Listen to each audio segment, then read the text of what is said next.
Greetings everyone, this is the presentation of the Summer of HPC Project Computational Atomic Scale Modeling of Materials for Fusion Reactors. This is Paolo. And this is Eoin. We're working with the Barcelona Supercomputing Center Fusion Group with supervisors Julio and the group organizer Mervy. So let's tell you about our project. So we're working in Barcelona with the BSc. I'm based in Ireland, and then Paolo is based in Italy. We're also using a Japanese HPC, so it's the International Fusion Energy Research Center's HPC, which the group has access to.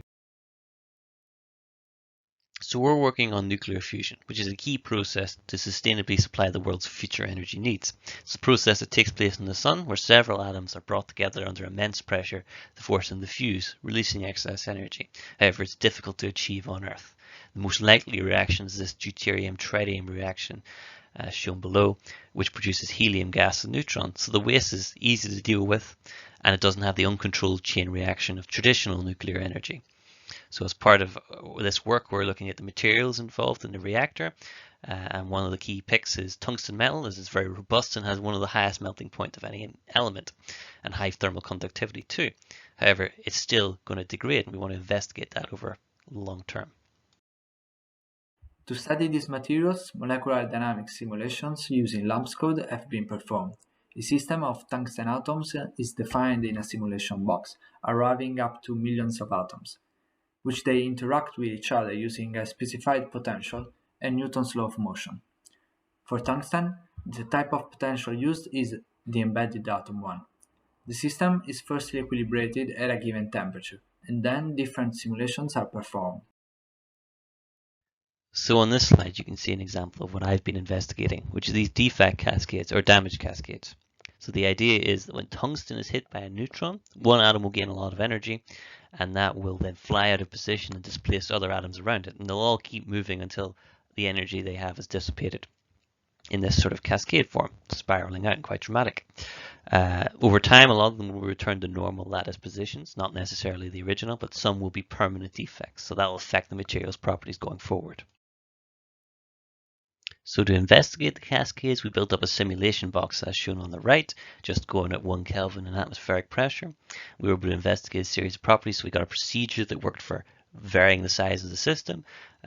Because obviously if you use a very small system with a very high energy cascade, you can get the atoms going out one side and coming in the other, affecting the initial position. So we don't want that. We also had a procedure that worked with varying energy, so we can see different scales of cascades, and one where we could slot in and slot out different potentials for tungsten.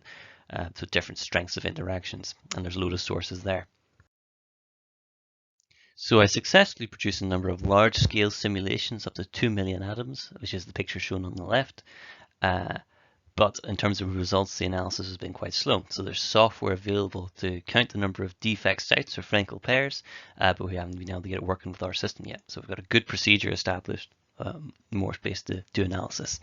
Looking at the literature, the graph on the right shows the number of defect sites or Frankel pairs formed against time at different cascade energies or pKa. So the number of defect sites seems to peak initially and then calm down once the simulation is allowed to equilibrate with more sites at the end for higher energy cascades. So hopefully we can repeat that trend and then check it against different potentials.